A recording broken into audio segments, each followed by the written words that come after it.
ప్రభునందు మాకు అత్యంత ప్రియులైన దేవుని ప్రజలందరికీ ఈ ఉదయకాల సమయంలో శుభాలు తెలియజేస్తున్నాను. Good morning everyone. మీరంతా బాగున్నారా? క్షేమంగా ఉన్నారా? కుటుంబం అంతా బాగున్నారు కదా? ప్రభులో మీరందరూ బలంగా ఎదగాలని మనస్ఫూర్తిగా ఆశిస్తున్నాము. దేవుని ప్రేమలోనూ, పరిశుద్ధతలోనూ, కృపలోనూ మీరు అభివృద్ధి పొంది దైవ జ్ఞానంలో అభివృద్ధి పొందడం ద్వారా అనేక మందికి దీవెనకరంగా మీరు ఉండాలని, క్రీస్తు ప్రభు యొక్క సాక్షులుగా మీరు ఉండాలని ప్రతిరోజు మీకోసం ప్రార్థన చేస్తున్నాం. రాజమండ్రి పట్టణంలోని క్రైస్ట్ టిప్ సెంటర్లో మరియు జాన్ వెస్లీ ఇంటర్నేషనల్ మినిస్ట్రీస్లో ఉన్న ప్రేయర్ పార్ట్నర్స్ అందరూ కూడా మీకోసం బలంగా ప్రార్థిస్తున్నారు. మీరు కూడా మా కోసం ప్రార్థన చేస్తున్నందుకు మీకు కృతజ్ఞతలు తెలియజేస్తున్నాం. ప్రతిరోజు ఒక వాగ్దానాన్ని బైబిల్ నుంచి మనం ధ్యానం చేస్తున్నాం కదా. బైబిల్ ఎన్నో వాగ్దానాలు దేవుడు పొందుపరిచి ఉన్నాడు. ఒక్కొక్క వాగ్దానం ధ్యానం చేయడం ద్వారా ప్రతిరోజు అనేక విషయాలు మనం నేర్చుకుంటున్నాము. ప్రభువుకి మరింత దగ్గరగా వస్తున్నాం. చూడండి, మనం ఏం పని చేసినా దేవునికి దగ్గరగా రావడం అనేదే మన యొక్క కర్తవ్యమై ఉన్నది, మన యొక్క పిలుపై ఉన్నది. దేవునిలో బలంగా ఎదగాలని ప్రభువు ఆశిస్తున్నారు. ఈరోజు వాగ్దానం కోసం మనందరం కూడా బైబిల్ తెరిచి యోబు గ్రంథం 37వ అధ్యాయం 23వ వచనాన్ని మనం చదువుకుందాం. If you have Bible please turn with me to Job 37 and verse 28. సర్వశక్తుడగు దేవుడు మహాత్యము గలవాడు, ఆయన మనకు అగోచరుడు, న్యాయమును నీతిని ఆయన ఏమాత్రమునో చెరుపడు. యోబు గ్రంథంలో చాలా శ్రేష్టమైన విజ్ఞానం దాగి ఉంది. యోబు గ్రంథాన్ని మనం చదువుతున్నప్పుడు దేవుని యొక్క గుణలక్షణాలు, ఆయన యొక్క దైవికమైన అనుభవాలు స్పష్టంగా మనకు కనబడుతున్నాయి. దేవుణ్ణి మనం ఎఫెక్టివ్గా ఆరాధించాలి అంటే, ఒక సరైన విధానంలో దేవుణ్ణి ఆరాధించాలంటే దేవుని యొక్క గుణలక్షణాలను మనం తెలుసుకోవాలి. అలా తెలుసుకోవాలంటే బైబిల్ మనం క్షుణ్ణంగా చదవాలి. ఇక్కడ ఎలీహు అనబడే ఒక పెద్ద ఆయన ఈ మాటలన్నీ కూడా చెబుతూ ఏమంటాడంటే, సర్వశక్తుడు దేవుడు మహాత్యము గలవాడు అన్నాడు. దేవుడు సర్వశక్తి కలిగిన దేవుడు. చూడండి, మానవునికి కొంత శక్తి ఉంది, అది పరిమితి కలిగిన శక్తి. కానీ దేవుని శక్తి అపారమైనది. త్రవ్వే కొలది దేవుని శక్తిని గురించిన అన్వేషణ మనం చేసే కొలది ఎన్నో విషయాలు బయటకు వస్తూనే ఉంటాయి. సర్వశక్తి గల దేవుడు, ఐఎమ్ ఆల్ మైటీ గాడ్, నేను సర్వశక్తి గల దేవుణ్ణు అని తను తాను అబ్రహాము దేవుడు పరిచయం చేసుకున్నాడు. ఏల్ షద్దాయ్ అనే పదాన్ని మనం చూస్తాం. ఏల్ షడాయ్ అనగా నేను సర్వశక్తి గల దేవుణ్ణని ప్రభువు మాట్లాడారు. నువ్వు ఆరాధించే దేవుడు సకలమును కలుగు చేసిన దేవుడు, సకల చరాచర సృష్టిని తన మహత్తైన మాట ద్వారా కలుగు చేసిన దేవుడు, సర్వశక్తి గలవాడనే విషయం నీకు తెలుసా? కొన్నిసార్లు దేవుని యొక్క సార్వభౌమాధికారాన్ని, సర్వశక్తి గల ఆయన అనుభవాలను మనం తక్కువగా అంచనా వేయడం ద్వారానే కృంగుదల, నిరాశ, నైరాశ్యం మన జీవితంలోకి వచ్చేస్తుంటుంది. కానీ ఎప్పుడైతే మనం దేవుడు శక్తి గలవాడని తెలుసుకుంటామో, ఆయన బలమిచ్చువాడు అనే విషయాన్ని మనకు అర్థమవుతుందో, అప్పుడు దేవుని కోసం బలంగా మనం నిలబడగలుగుతాం. మనం లూకాసు వార్త 1వ అధ్యాయం 49వ వచనం చదివితే అక్కడ మరియా ఒక చక్కని పాట పాడుతూ లేదా ఆరాధన చేస్తూ ఇలా అంటుంది, సర్వశక్తి గల దేవుడు లేదా సర్వశక్తిమంతుడు నాకు ఎన్నో గొప్ప కార్యాలు చేశాడు, ఇది మొదలుకొని అనేక మంది నన్ను ధన్యురాలు అంటారని మరియమ్మ గారు కూడా సాక్ష్యం చెప్పారు. యేసుక్రీస్తు ప్రభు యొక్క ఆగమనము మరియ ద్వారా ఈ లోకంలోనికి వచ్చింది కదా. ఆ సందర్భంలో మరియ దేవుని స్తుతిస్తూ, దేవుడు నా పట్ల గొప్ప కార్యం చేశాడు. దేవుని బిడ్డ, కృంగిపోతున్నావా? ఎవ్వరు నీ పక్షాన్ని లేరని ఏడుస్తున్నావా? అందరూ నిన్ను విడిచిపెట్టేశారని బాధపడుతున్నావా?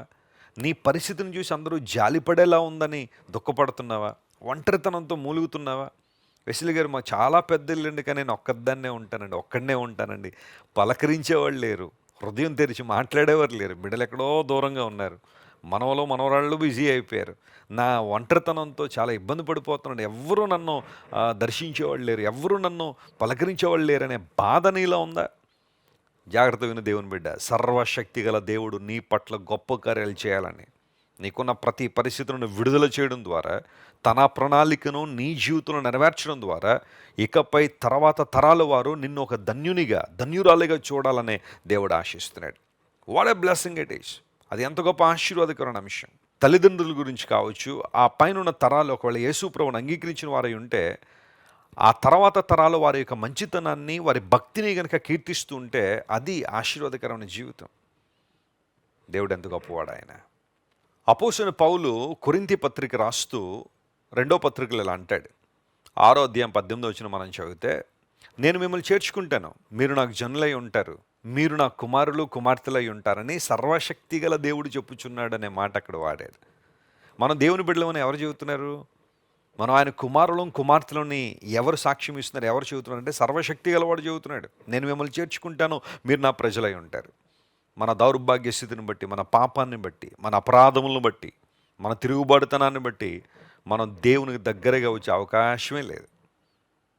కానీ దేవుడు తన ప్రేమ ద్వారా, తన కృప ద్వారా మనందరినీ తన దగ్గరగా చేర్చుకోవాలని ఆశించి సిలువలో మన కోసం మరణించి తన రక్తాన్ని కార్చి ఆ రక్తంలో ఎవరైతే కడగబడుతున్నారో, యేసుక్రీస్తు ప్రభు నా కోసం ప్రాణం అర్పించారని ఎవరైతే విశ్వాసం ఉంచుతున్నారో వారు నేను చేర్చుకుంటాను, వారు నాకు జనులై ఉంటారు, వారు నా కుమార్తెలు కుమారులై ఉంటారని దేవుడు మాట్లాడుతున్నాడు. యేసుక్రీస్తు ప్రభు ద్వారా మనకు కుమారత్వం అందించబడింది. దేవుని బిడలయ్యే అధికారం దేవుడు మనకి ఇచ్చాడు. మనం బిడలం కాబట్టి ఆయనకు వారసులు అన్నాడు బైబిల్లో.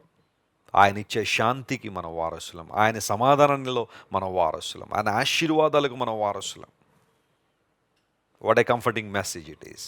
కృంగిపోతున్నావా? అధైర్యపడిపోతున్నావు ప్రతి చిన్నదానికి? నువ్వు దేవుని బిడ్డ అని గుర్తించు. ఈ గుర్తింపును ఎప్పుడూ మర్చిపోవద్దు. నీకేవ్వబడిన ఆధిక్యత, నీకేవ్వబడిన గొప్ప స్థానాన్ని ఎప్పుడూ కూడా మర్చిపోవద్దు. You are God child, that's it. నువ్వు దేవుని బిడ్డ అంతే. ప్రజలను తక్కువగా చూడొచ్చు, నీ గురించి తక్కువగా మాట్లాడచ్చు, నీ కులాన్ని బట్టి, మతాన్ని బట్టి, నీ స్థాయిని బట్టి ప్రజలను తక్కువగా చూడొచ్చేమో, కానీ దేవుడు ఎప్పుడు కూడా నేను అలా చూడడం లేదు. ఆయన నిన్ను తన బిడ్డగానే చూడాలని, తన కుమార్తెగా తన కుమారుడిగా చూడాలని దేవుడు ఆశిస్తున్నాడు. సర్వశక్తిగా దేవుడు చెబుతున్న మాట ఇది. సర్వశక్తి గలవాడు, మహాత్యము గలవాడు, ఆయన నీతిని న్యాయమును ఏమాత్రము చెరిపేవాడు కాదు. నీ పక్షంగా నీతిని న్యాయమును జరిగించే దేవుడు ఆయన వైపు నువ్వు చూడగలిగితే అసాధారణమైన అద్భుతాలు నీ జీవితంలో స్పష్టంగా జరుగుతాయి. ఈ వాగ్దానాన్ని క్లెయిమ్ చేసి ప్రభువుని స్తుతిద్దాం. ప్రార్థన. ప్రేమగల తండ్రి, గొప్ప దేవా, నీ కొందనాలు. యోబు గ్రంథంలో రాయబడిన వాగ్దానం ద్వారా మాతో మాట్లాడావు. నువ్వు సర్వశక్తి గలవాడవు గనుక నువ్వు మహాత్యము గలవాడవని నీ వాక్యంలో మేము చూసాం. అవును ప్రభువా, మరియ జీవితంలో అద్భుతం చేశావు. కొరింథీ పత్రికలో మీరు మాతో మాట్లాడినట్టుగా నీ ప్రజలంగా మేము ఉండాలని మీరు ఆశిస్తున్నారు. ఈరోజు మా ప్రియులు ఎంతమంది అయితే ఈ వాగ్దాన సందేశాన్ని ఆయా ప్రాంతాల్లో, ఆయా ప్రదేశాల నుండి, ఆయా పరిస్థితుల నుంచి వింటున్నారో వారందరినీ మీరే దర్శించండి, ముట్టండి, నీ ఆత్మచేత నింపండి. నీ వాగ్దానాలన్నీ వారి జీవితంలో నెరవేర్చిన ప్రభు. నువ్వు జీవం గల దేవుడు కనుక నీ జీవాన్ని వారిలో ప్రసరింపజేసి నీకు మహిమకరంగా వారు జీవించినట్లుగా సహాయం చేయండి. అనారోగ్యంతో ఎవరైతే ఉన్నారో స్వస్థత ఇవ్వండి. ఈ రోజంతట్లో కావాల్సిన విజయాన్ని, ధైర్యాన్ని ప్రతి ఒక్కరికి మీరు ప్రసాదించండి.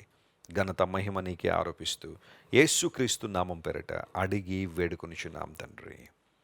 Amen, amen, amen. God bless you dear friends.